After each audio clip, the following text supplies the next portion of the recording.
whole world and all its treasures and the sea, air, and earth were here when you were born. Begin to think of the untold and undiscovered riches all around you, waiting for the intelligence of man to bring them forth. Look at wealth as the air you breathe. Get that attitude of mind. As Emerson said to the woman, who wanted to prosper. He took her down to the ocean. He said, take a look. She said, oh, there's plenty of water, isn't there? He said, look at wealth that way, and you'll always have it. Yes, realize it's like the tide, forever flowing out, forever flowing back. A sales manager said to me that an associate of his sold $1 million idea for expansion to the organization. You can have an idea worth a fortune too. Wealth is a thought image in your mind. Wealth is an idea in your mind. Wealth is a mental attitude. He also told me that there were more millionaires now in the United States than at any time in the history of the country. You can have an idea worth a fortune, yes, you can. Moreover, you are here to release the imprisoned splendor within you and surround yourself with luxury, beauty, and the riches of life. Learn that it is necessary to have the right attitude towards money, wealth, food, raiment, clothing, all these things. When you really make friends with wealth, you will always have a surplus of it. It is normal and natural for you to desire a fuller, richer, happier, and more wonderful life.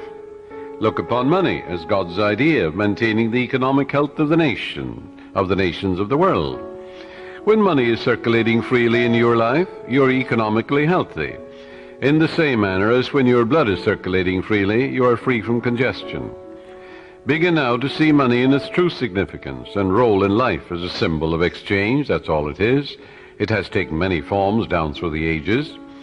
Money to you should mean freedom from want. It should mean beauty, luxury, abundance, sense of security, and refinement. You're entitled to it. Being poor is a disease. It is a mental attitude. A young woman, a very good writer, who had had several articles accepted for publication, said to me one time, I don't write for money. I said to her, what's wrong with money? It's true you don't write for money, but the labor is worthy of his hire. What you write inspires, lifts up, and encourages others. When you adopt the right attitude, financial compensation will automatically come to you freely and copiously. She actually disliked money. Once she referred to money as filthy lucre. Going back, I suppose, the early days where she heard mother or somebody say money is evil, or the love of money is the root of all evil, and all these things without any understanding at all. It's a rank superstition to say money is evil or a filthy lucre. This woman had a subconscious pattern that there was some virtue in poverty. There isn't. It's a sickness, a disease. I explained to her that there was no evil in the universe, and that good and evil were in the thoughts and motivations of man. All evil comes from misinterpretations of life and misuse of the laws of mind. In other words, the only evil is ignorance, and the only consequence is suffering. It would be foolish to pronounce uranium, silver, lead, copper, iron, cobalt, nickel, calcium, or a dollar bill evil. How absurd, grotesque, and stupid that is. The only difference between one metal and another is the number and rate of motions of electrons revolving around a central nucleus. A piece of paper such as a $100 bill is innocuous, and the only difference between it and a copper or lead is that the atoms and molecules with their electrons and protons are arranged differently for the physical evidences of money. Here's a simple technique she practiced which multiplied wealth in her experience.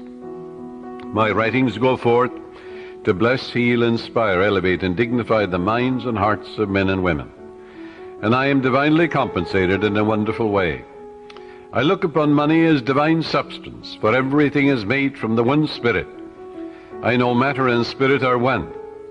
Money is constantly circulating in my life, and I use it wisely and constructively. Money flows to me freely, joyously, and endlessly. Money is an idea in the mind of God. It is good and very good. That's a wonderful prayer. It eradicates that superstitious nonsense about money being evil and things of that nature, or there's some virtue in poverty, or the Lord loves the poor. All of that is rank superstition. It is frightful ignorance. That's all it is. This young lady's changed attitude towards money has worked wonders in her life. It'll work wonders in your life too. And she has completely eradicated that strange, superstitious belief that money was filthy lucre. She realized that her silent condemnation of money caused money to fly from her instead of to her. Her income has tripled in 3 months, which was just the beginning of her financial prosperity. Some years ago, I talked with a clergyman who had a very good following. He had an excellent knowledge of the laws of mind and was able to impart this knowledge to others. But he could never make ends meet. He had what he thought was a good alibi for his plight by quoting from Timothy, "For the love of money is the root of all evil." That's in the book of Timothy, in the 6th chapter, 10th verse. Forgetting what followed in the 17th verse of the same chapter. In other words, taking it out of context, when Paul charges the people to place their trust or faith in the living God, who giveth us richly all things to enjoy. That's also in the book of Timothy. Love in biblical language is to give your allegiance, loyalty, and faith to the source of all things, which is God or the living Spirit or the life principle in you. You are not, therefore, to give your allegiance, loyalty, and trust to created, but to the Creator, the eternal source of everything in the universe, the source of your own breath, source of your life, the source of the hair in your head, the source of your heartbeat, the source of the sun and the moon and the stars, the source of the world and the earth you walk on. If a man says, "All I want is money, nothing else," that's my God, and nothing but money matters. He can get it, of course, but he's here to lead a balanced life. Man must also claim peace, harmony, beauty, guidance, love, joy, wholeness in all phases of his life. How can he live without courage, faith, love, goodwill, joy in this world today? Nothing wrong with money, not a thing in the world, but that's not the sole aim in life. To make money the sole aim in life would constitute an error, a wrong choice. There wouldn't be anything evil in it, but you'd be imbalanced and lopsided. You must express your hidden talents. You must find your true place in life. You must experience the joy of contributing to the growth, happiness, and success of others. We're all here to give. And give of your talents to the world. God gave you everything. God gave you himself. You have a tremendous debt to pay because you owe everything you have to the infinite. Therefore, you're here to give life and love and truth to your ideals, to your dreams, your aspirations. You're here to row the boat and put your hand to the wheel and contribute to the success and happiness not only of your children but of the whole world. To accumulate money to the exclusion of everything else causes man to become imbalanced and lopsided and frustrated. Yes, as you apply the laws of your subconscious in the right way, you can have all the money you want and still have peace of mind, harmony, wholeness, and serenity. You can do a lot of good with it. You can use it wisely, judiciously, and constructively, like anything in nature. You can use your knowledge or philosophy in a constructive way, or you can begin to brainwash impressionable minds with communism and all the rest of it. I pointed out to this minister how he was completely misinterpreting the scripture in pronouncing pieces of paper or metals evil, when these were neutral substances, for there is nothing good or bad, but thinking makes it so. He began to see all the good he could do with more money for his wife, family, and parishioners. He changed his attitude and let go of his superstition. He began to claim boldly, regularly, and systematically, "Infinite Spirit reveals better ways for me to serve. I am inspired and illumined from on high, and I give a divine transfusion of faith and confidence in the one presence and power to all those who hear me. I look upon money as God's idea, and it is constantly circulating in my life and that of all the people who surround me. We use it wisely, judiciously, and constructively under God's guidance and God's wisdom." This young clergyman made a habit of this prayer, knowing that it would activate the powers of his subconscious mind. Today he has a beautiful church which he wanted. The people built it for him. He has a radio program and has all the money he needs for his personal, worldly, and cultural needs. I can assure you he no longer criticizes money. If you do, it'll fly away from you, because you're condemning that which you're praying for. Now, follow this technique which I'm going to outline for you, and you'll never want for wealth all the days of your life, for it is the master key to wealth.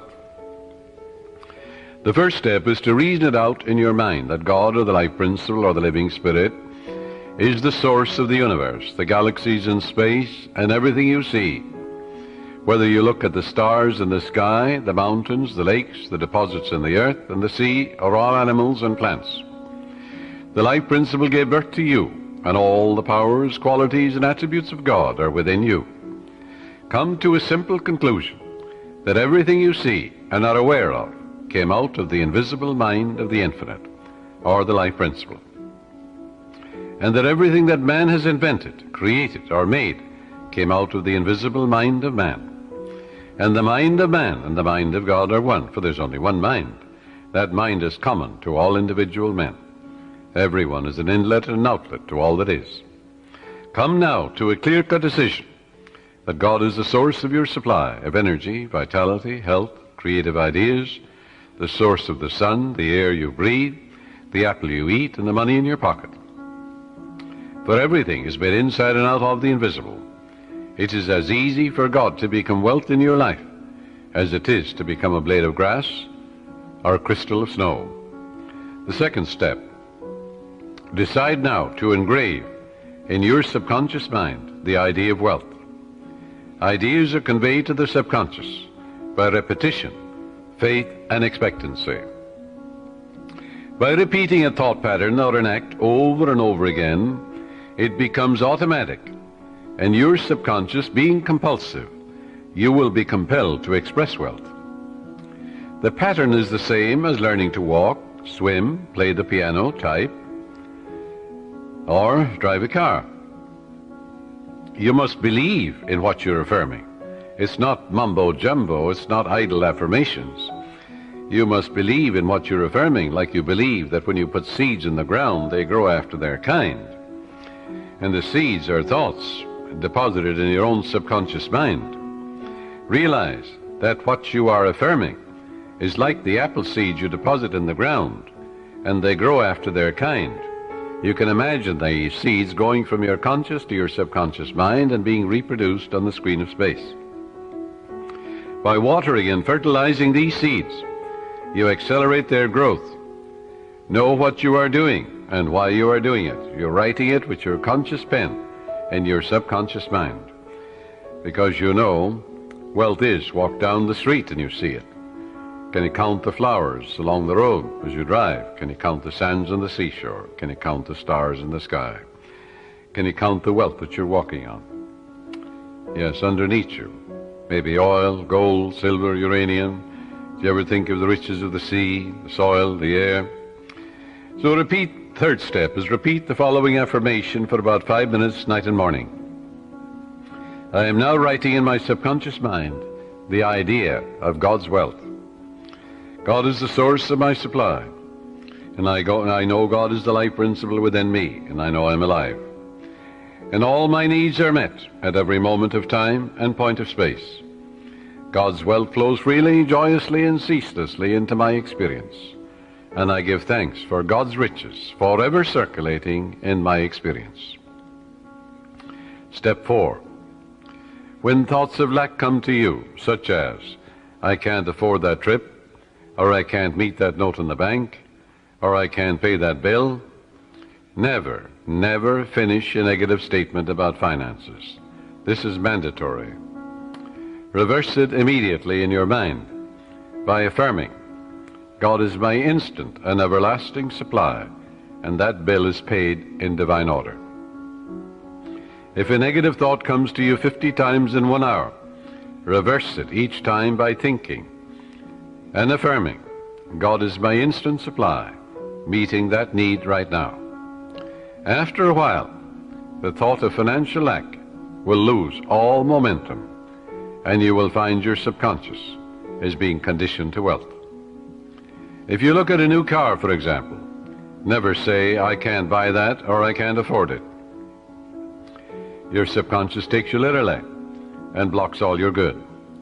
On the contrary, say to yourself, that car is for sale. It is a divine idea, and I accept it in divine order through divine love. This is the master key to wealth. It's impossible for any sincere person to practice this technique and not have all the wealth he or she needs all the days of your life.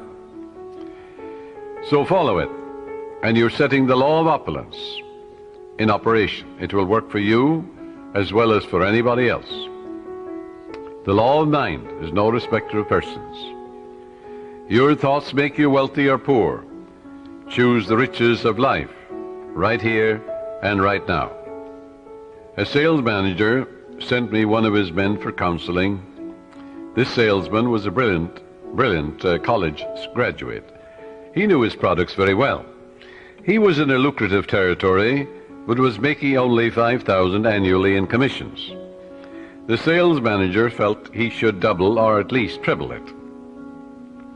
In talking to the young man, I found he was down on himself. He had developed a subconscious pattern or self-image of $5,000 a year. In other words, that's all I'm worth.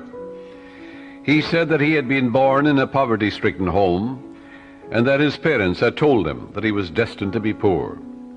His stepfather had always told him, "You'll never amount to anything. You're dumb, you're stupid." These thoughts were accepted by his impressionable mind, and he was experiencing his subconscious belief in lack and limitation. I explained to him that he could change his subconscious mind by feeding it with life-giving patterns. Accordingly, I gave him a mental and spiritual formula to follow, which would transform his life. I explained to him that he should under no circumstances deny what he affirmed, because his subconscious mind accepted what he really believed. Your subconscious mind accepts your convictions, what you really believe. So believe in God's wealth and God's riches, which are all around you, by the way. He affirmed every morning before going to work, "I'm born to succeed. I'm born to win. The infinite within me can't fail. Divine law and order govern my life. Divine peace fills my soul. Divine love saturates my mind. Infinite intelligence guides me in all ways. God's riches flow to me freely, joyously, endlessly, ceaselessly. I'm advancing, moving forward, and growing mentally, spiritually, financially, and in all other ways. I know these truths are sinking into my subconscious mind, and I know and I believe they will grow after their kind." A year later, when I met this young man again, I discovered that he had been transformed.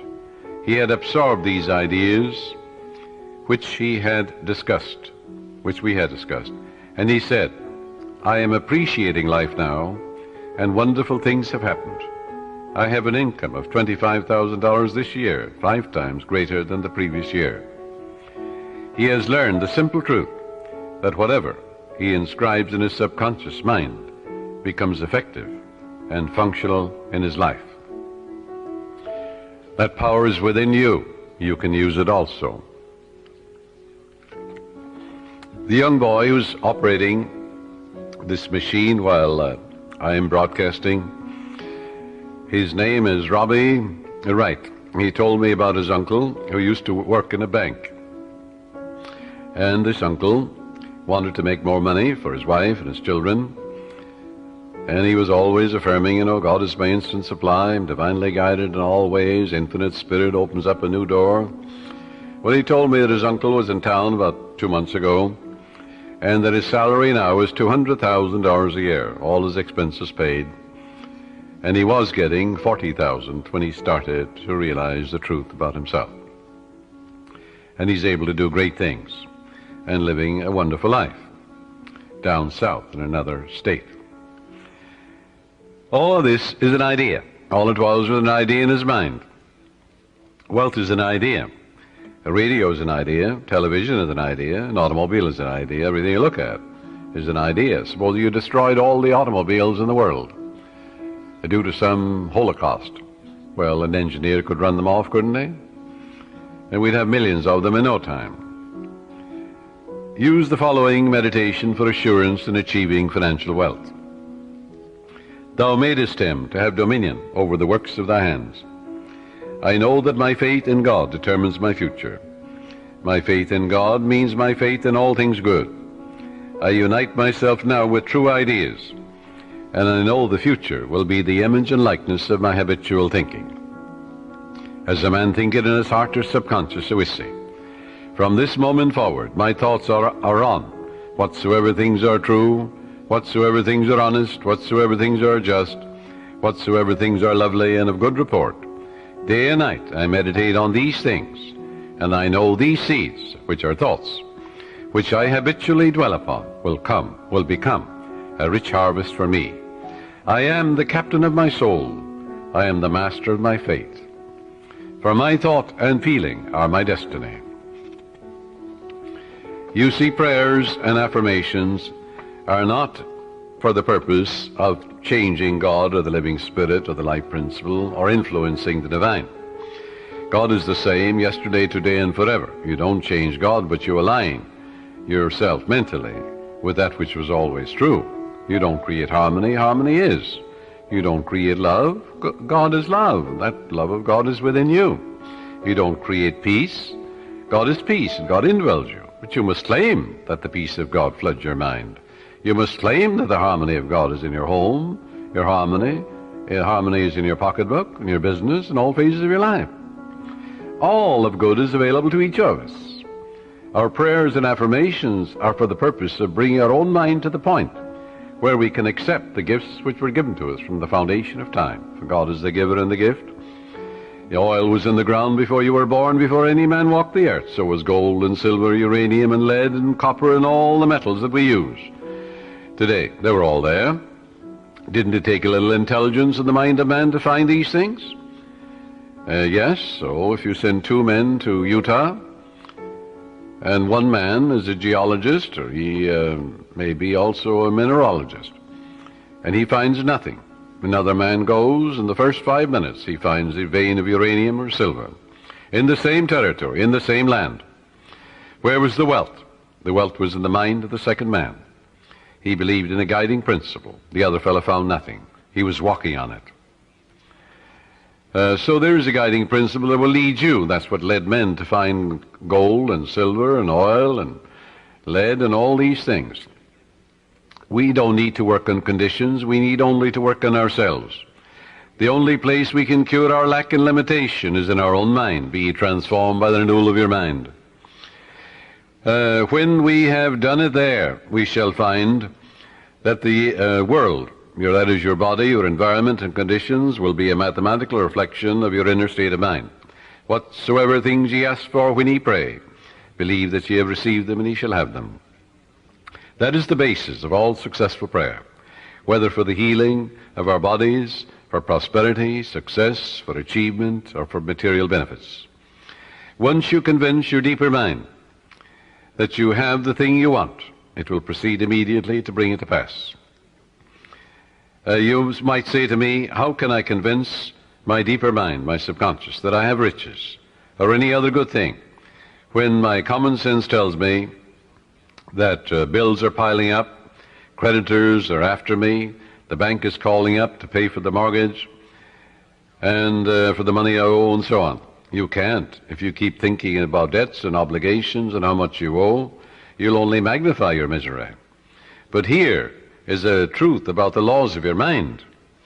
Your deeper mind accepts as a fact whatever you repeat to it in convincing tones, often enough, just the same as you learn to walk. You had a thought pattern, an act, whether it's swimming or walking or playing tennis or golf, and you repeat it over and over again. You knew what you were doing and why you were doing it. You wanted to learn to walk, you wanted to learn to dance, you wanted to learn to swim. So finally your subconscious assimilated the pattern, didn't it? And then you swim automatically and you walked automatically. The same procedure in praying for wealth or anything else. Once your subconscious accepts the statement as a fact, it proceeds to do everything possible to bring riches to you. Now that's the whole purpose of affirmations, so that you convince yourself of the truth of that which you affirm.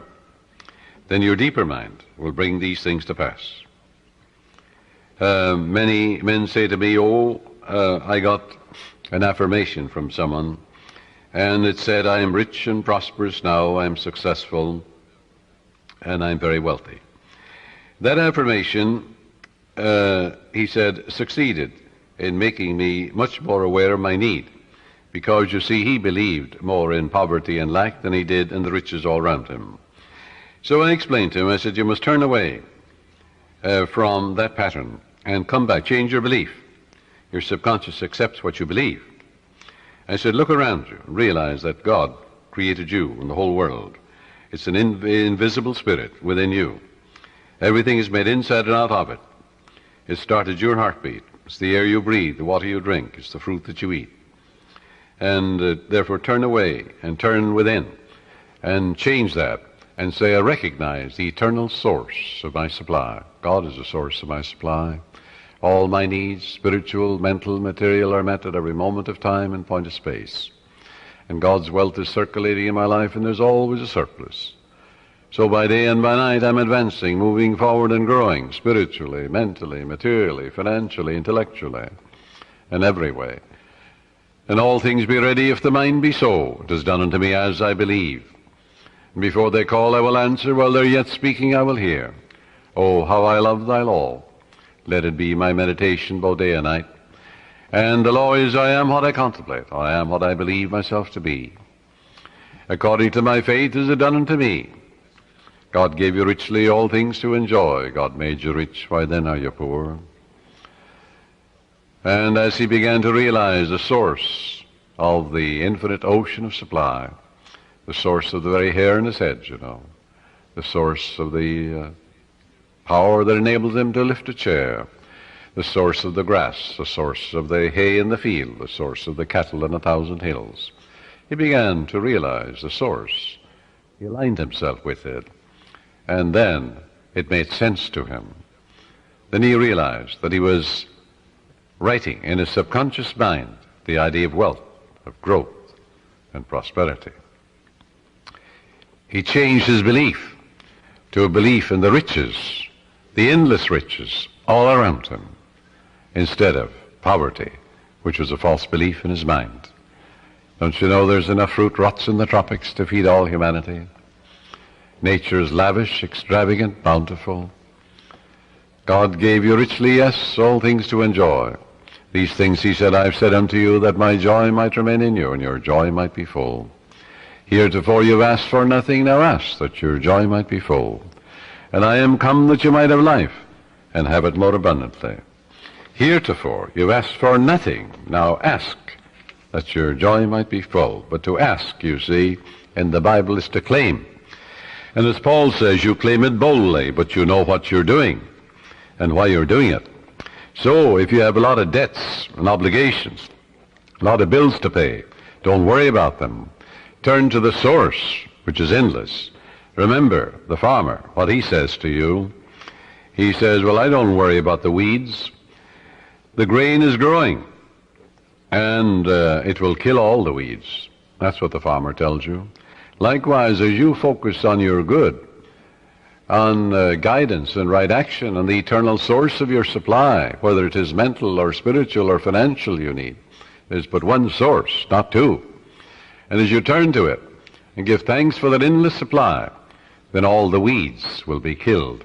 Thoughts of lack and limitation will die in you, and God will multiply your good exceedingly. Joy into your life. Pray for joy by claiming it. The joy of the Lord is my strength, the Bible says. Repeat that to yourself, and after a while, you'll be amazed what will happen to your bloodstream and to the general circulation.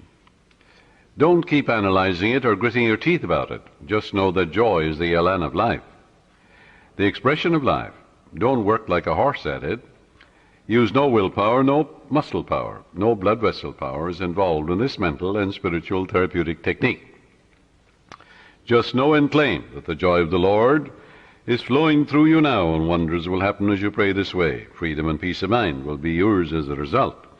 If you have peace of mind, you'll have peace in your pocketbook, in your home, in your relationship with people, for peace is the power at the heart of God. And there is a river, the streams whereof make glad the city of my God. The city of God is your mind, the people who dwell there. Well, you know very well who dwells there. Your thoughts, ideas, images, beliefs, opinions. Make sure they conform to the divine standard.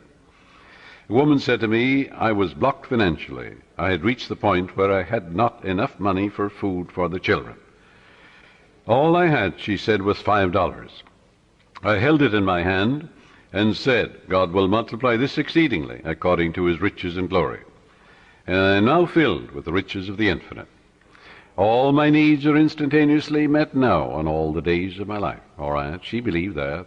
It wasn't idle words. You don't gain the ear of God by vain repetitions. No, you must know what you're doing and why you're doing it. You must know that your conscious mind is a pen, and you're writing something, engraving something in your subconscious mind. And whatever you impress your subconscious mind with will be expressed on the screen of space. It'll come forth as form, function, experience, and events, good or bad. So make sure you plant that which is lovely and of good report. She said, I affirmed that all my needs are instantaneously met now in all the days of my life for about a half an hour, and a great sense of peace came over me. I spent the $5 freely for food. The owner of the market asked me if I wanted to work there as a cashier, since the present one had just gotten married and left. I accepted it, and shortly afterwards I married the owner, my boss, and we have experienced and are experiencing all the riches of life. This woman looked to the source. She didn't know how her prayer would be answered, because you never know the workings of the subconscious. She believed in her heart in the blessings of the infinite. Follow. To believe is to live in the state of being it. It also means to be alive to the eternal truths. Her good was magnified and multiplied exceedingly, because the subconscious always magnifies what you give attention to. There is a presence and a power within you, and you can use it, and you can stir up, as Paul says, the gift of God within you. For God is the giver and the gift, and everything has been given to you. And therefore you can tune in and claim guidance, right action, beauty, love, peace, abundance, security. You can say to yourself, well, God's ideas unfold within me, bringing me harmony, health, peace, and joy. If you're in business, you're a professional man, you're an artist, you're an inventor, just sit down quietly and say, God reveals to me new creative ideas, original, wonderful ideas, which bless humanity in countless ways. And then watch the wonderful ideas come to you. And they will come, because when you call, it answers. Remember what it says in the Bible? Call upon me, I'll answer you. I'll be with you in trouble. I'll set you on high, because you have known my name. And then the name means the nature. Well, the nature of infinite intelligence is responsiveness. Call, the response comes. Constantly affirm, feel and believe that God multiplies your good exceedingly, and you will be enriched every moment of the day, spiritually, mentally, intellectually, financially, and socially, for there's no end to the glory of man for his daily living. Watch the wonders that will happen as you impress these truths in your subconscious mind. As you listen to this tape, this cassette, let these truths sink into your subconscious, and they will, and they are. And you're engraving them. And the more often you do this, well, the quicker you will impregnate your deeper mind. You'll experience a glorious future in a financial way, in every way, too. Watch your thoughts. Never talk about economic lack and limitation. Never talk about being poor or in want. It is very foolish to talk to your neighbors or relatives about hard times, financial problems, and like matters. Count your blessings. Begin to think prosperous thoughts. Talk about the divine riches present everywhere. Realize that the feeling of wealth produces wealth. When you talk about not having enough to go around, and how little you have, and how you must cut corners and eat the cheapest meat, these thoughts are creative, and you are only impoverishing yourself. Use the money you now have freely. Release it with joy, and realize that God's wealth flows to you in avalanches of abundance. Look up to the source. As you turn to the divine presence within you, the response will come. It is written, He careth for you. You will find neighbors, strangers, associates adding to your good, and also to your supply of material things. Make it a practice to pray for divine guidance in all your ways, and believe that God, or the Supreme Intelligence, is supplying all your needs according to His riches and glory. Claim it boldly. Come boldly to the throne of grace, Paul says. And grace, when it's removed from its mystique, is simply the mathematical, orderly reflection of your habitual thinking and imagery. In other words, there's supreme intelligence that responds to your conscious thinking and imagery. Pray for divine guidance, therefore, in all your ways. As you make a habit of this attitude of mind, you will find the invisible law of opulence can and will produce visible riches for you. Recently, a doctor told me that her constant prayer was as follows: I live in the joyous expectancy of the best, and invariably the best comes to me. My favorite Bible verse, she said, with which I saturate my mind is, He giveth to all life and breath and all things.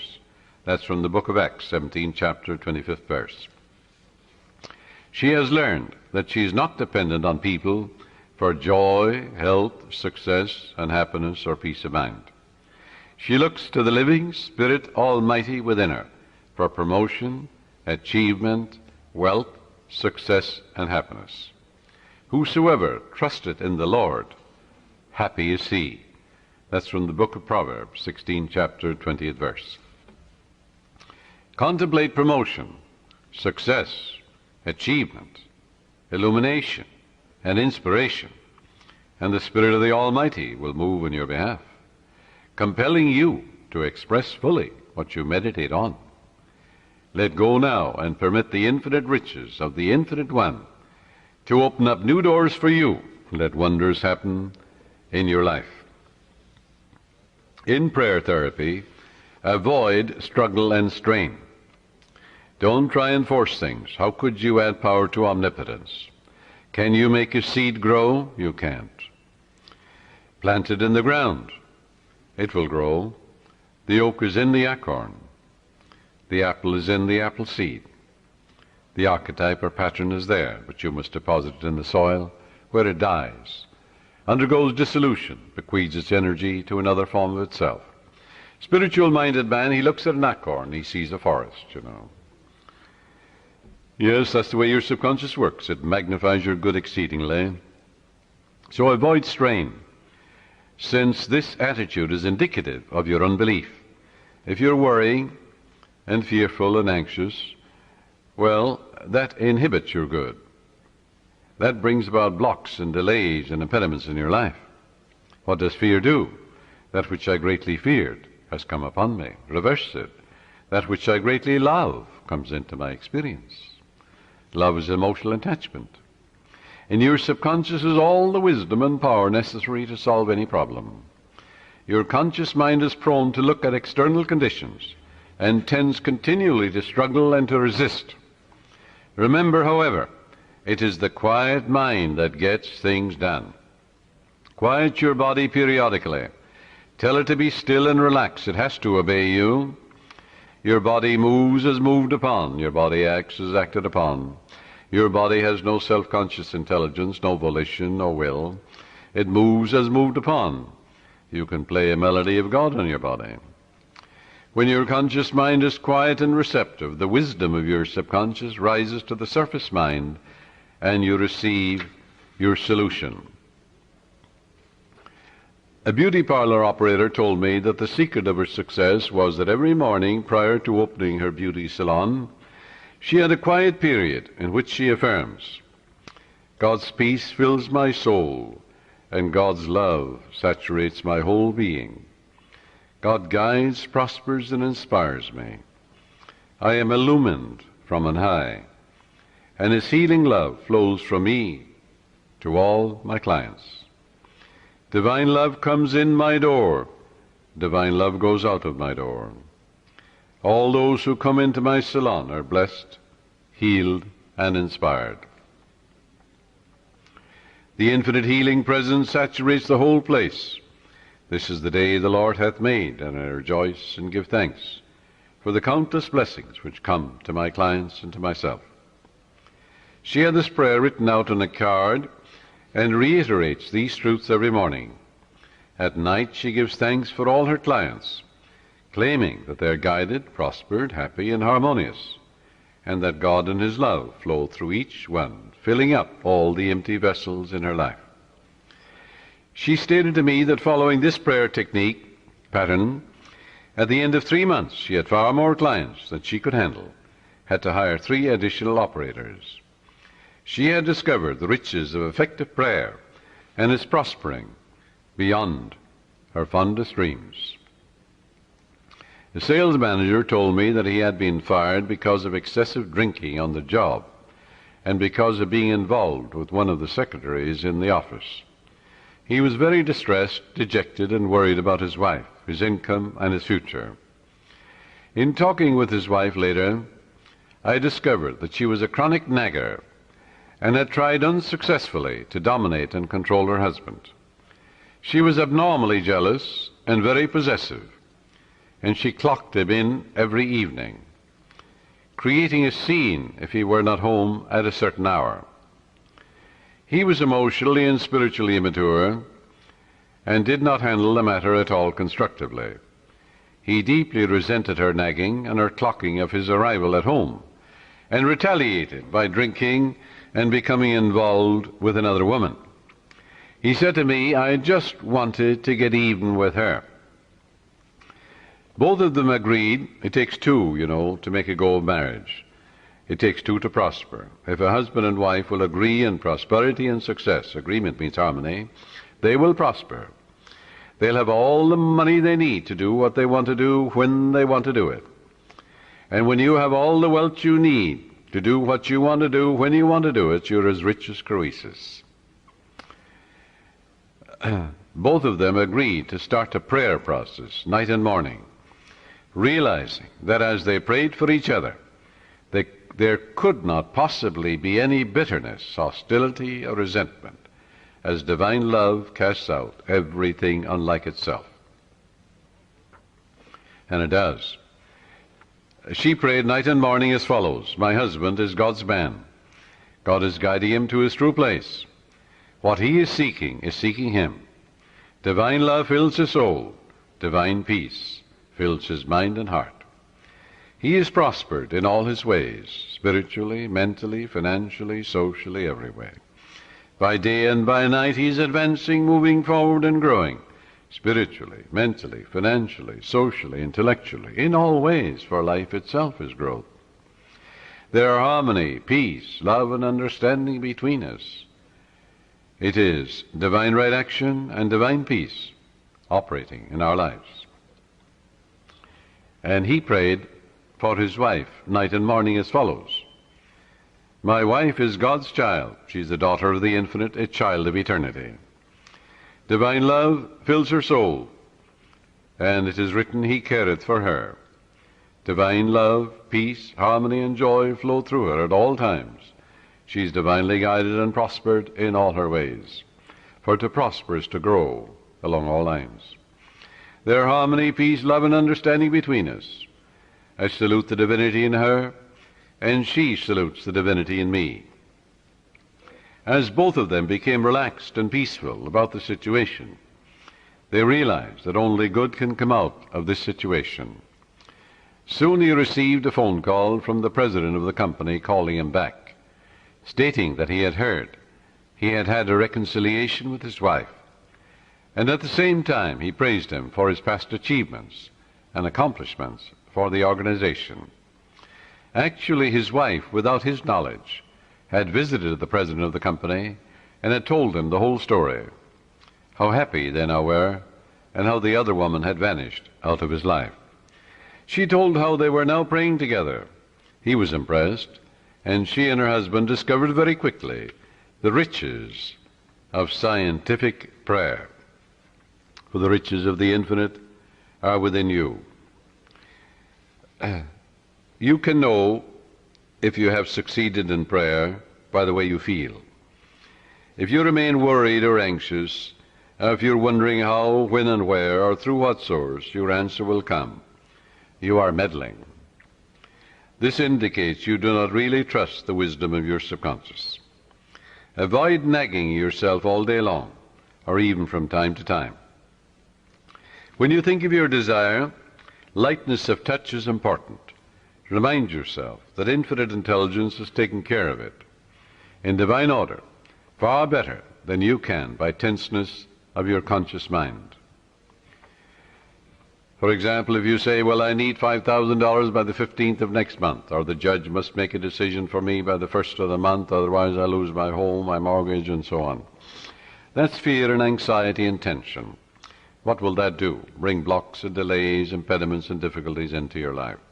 Always go to the source. Remember, in peace and in confidence shall be your strength. When you're anxious and tense and worried, that will not bring about prosperity or peace of mind or health or anything. Go back to the source. Come to a place of absolute rest in your mind and say to yourself, reiterate these truths. It is done unto me as I believe. Go thy way as thou hast believed, so be it done unto thee. All things be ready if the mind be so, which means all I have to do is ready my mind to receive the benediction, the guidance, the wealth, the answer, the solution, the way out. According to my faith is done unto me. Go thy way, thy faith hath made thee whole. Go in peace, thy faith hath made thee whole. And all things are ready if the mind be so. The light of God shines in me. The peace of the everlasting God fills my soul. And quietness and confidence shall be my strength. God gave me richly all things to enjoy. With God all things are possible. Reiterate these simple truths, and say, the Lord is my shepherd, I shall not want. He maketh me to lie down in green pastures. He leadeth me beside the still waters. He restoreth my soul.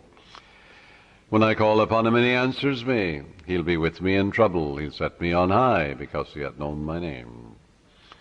God is my instant everlasting supply, and ever-present help in time of trouble. Reiterate these truths. Read a psalm like the 23rd and 91st Psalm, and go over these psalms quietly, peacefully, and lovingly. You'll get to a point of rest and peace in your mind. And you realize that God is never late, and that God is your instant and everlasting supply, guiding and directing you, revealing to you everything you need to know, opening up the door for you, revealing to you the solution, and God's riches are circulating in your life, and there's always a surplus. Then, when you act that attitude of mind, the way will open up, the dawn will appear, and the shadows will flee away. But you won't get an answer by worry and fear and tension and anxiety. This will only attract more lack, more difficulties. So reverse it. Go back to the source. Reiterate the truths you know. Dwell upon the truths of God, such as God is absolute peace, absolute harmony, boundless wisdom, infinite intelligence, the ever-living one, the all-wise one, the all-knowing one, the self-renewing one, knows all and sees all, the source of all blessings. That will quiet your mind. That will give you peace. And when the mind at peace always gets the answer, for in quietness and in confidence shall be your strength. And God knows only the answer. So learn to let go and relax.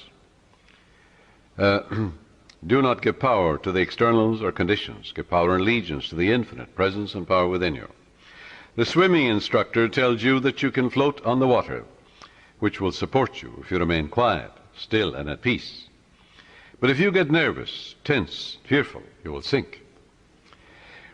When you are seeking wealth, prosperity, success, or a spiritual healing, or anything, Feel that you're immersed in the holy omnipresence, like you feel you're in the ocean or in a swimming pool.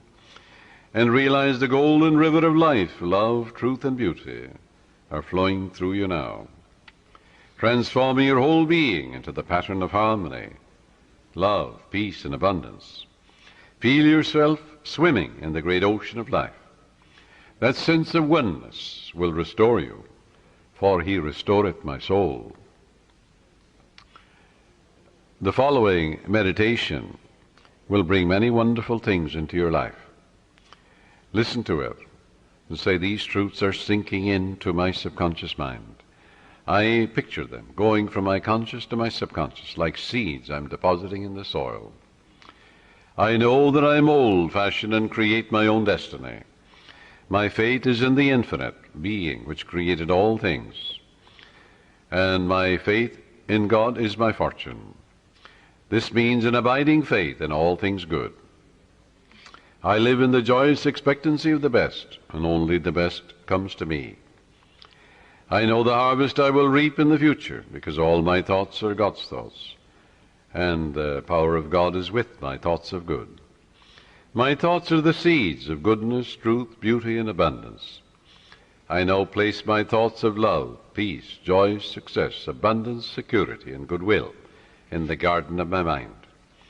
This is God's garden. The glory and beauty of God will be expressed in my life, and I will know it. My garden will yield an abundant harvest. From this moment forward, I express life, love, and truth. I am radiantly happy and prosperous in all my ways. And God multiplies my good exceedingly. To prosper means to succeed, to thrive, to turn out well. In other words, when you are prospering, you're expanding, growing spiritually, mentally, financially, socially, and intellectually. Never be envious or jealous of another person's wealth or promotion or their diamonds or jewels, for that would impoverish you. That would attract lack and limitation to you. Rejoice in their success, in their prosperity, in their wealth, and wish for them greater riches, because what you wish for the other, you're wishing for yourself, for you're the only thinker. What you think about the other, you're creating in your own mind and body and experience, and also in your pocketbook. This is why you rejoice in the success and the prosperity and the millions that others have. In order to truly prosper, it is necessary that you become a channel through which the life principle flows freely, harmoniously, joyously, and lovingly. I suggest that you establish a definite method of working and thinking, that you practice it regularly and systematically every day. One young man who consulted me had experienced a poverty complex for many years, had received no answers to his prayer. He had prayed for prosperity, but the fear of poverty continuously weighed on his mind. And naturally, he attracted more lack and limitation than prosperity. The subconscious mind accepts the dominant of two ideas. Change your mind from belief in poverty, but begin to believe in God's riches, which are all around you. Infinite riches. After talking with me, he began to realize that his thought image of wealth produces wealth, that every thought is creative, unless it is neutralized by a counter thought of greater intensity. Furthermore, he realized that his thought and belief about poverty was greater than his belief in the infinite riches all around him. Consequently, he changed his thoughts and kept them changed. I wrote out a prosperity prayer for him as follows. It will benefit you. I know there is only one source, this is the prayer, the life principle, the living spirit, from which all things flow. It created the universe, and all things therein contained. I am a focal point of the divine presence. My mind is open and receptive. I am a free-flowing channel for harmony, beauty, guidance, wealth, and the riches of the infinite. I know that wealth, health, and success are released from within and appear in the without. I am now in harmony with the infinite riches within and without. And I know these thoughts are sinking into my subconscious mind and will be reflected on the screen of space. I wish for everyone all the blessings of life. I am open and receptive to the divine riches, spiritual, mental, and material, and they flow to me in avalanches of abundance. This young man focused his thoughts on God's riches rather than on poverty, and made it a special point never to deny what he affirmed. Many people pray, for wealth, and they deny it. An hour later they say, I can't afford this, I can't make ends meet. They're making a mockery of their prayer. They're like the man that gets into a taxi in New York, and he's going to the airport, and on the way he says to the taxi driver, oh, take me back home, I forgot my passport. So he goes back. Then he said on the way again, oh, I better go to my club, I forgot my wallet. So the taxi driver takes him to his club. And he says, oh, I forgot some letters at my grandmother's. So off he goes to the grandmother. And he gives a half a dozen directions in a half an hour to the taxi driver. Finally, the taxi driver takes him into the police station because he realizes he's mental. Well, now this is the way millions of people pray, even in the New Thought movement. They give a half a dozen directions to their subconscious mind in a half an hour or an hour. The subconscious is so confused and perplexed, it doesn't know what to do, it doesn't do anything. So it results in plain frustration. Frustration, it comes from frustrare, to deceive, to work for nothing. So you don't put a seed in the ground and then dig it up. Stop contradicting what you've affirmed. And that's the way people pray for prosperity. They're constantly denying what they're affirming. And they're making a mockery of prayer.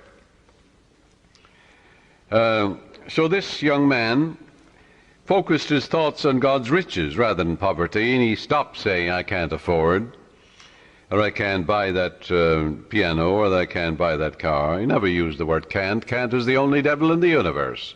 Your subconscious takes you literally and blocks all your good. Now, in a month's time, his whole life was transformed. He affirmed the above truths, which I just mentioned, morning and evening for about 10 minutes, slowly and quietly, engraving them in his mind, knowing what he was doing, believing what he was doing, knowing that he was actually writing down these truths in his subconscious mind, causing the latter to be activated and to release its hidden treasures. For the gold mine is in your subconscious, the diamond mine is there. It's the source of all the riches of heaven. Although this man had been a salesman for 10 years with rather dim prospects for the future, suddenly he was made sales manager at $30,000 a year plus prime benefits. Your subconscious has ways that you know not of. It's impossible to impregnate your subconscious mind with the idea of wealth and be poor. It's impossible to impregnate your subconscious with the idea of success. And good heavens, you are born to win, to succeed. The infinite can fail. You're born to triumph. Son, thou art ever with me, and all that I hath is thine. Let your prayer be, by day and by night I'm advancing, moving forward and growing. God gave me richly all things to enjoy.